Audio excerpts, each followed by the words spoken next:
يا أيها الناس إن وعد الله حق. يا أيها الناس إن وعد الله حق فلا تغرنكم الحياة الدنيا ولا يغرنكم بالله الغرور.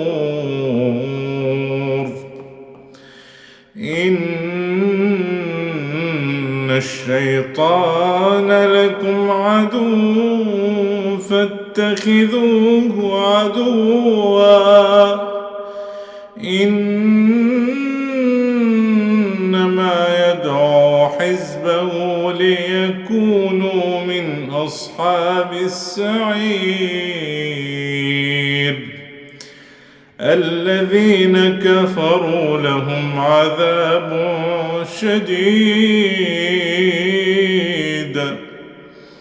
والذين آمنوا وعملوا الصالحات لهم مغفرة وأجر كبير.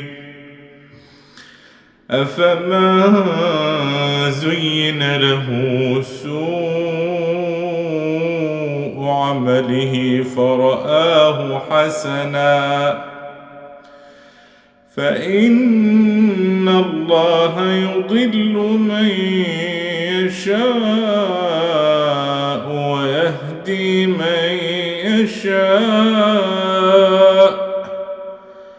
فلا تذهب نفسك عليهم حسرات إن الله عليم بما يصنعون.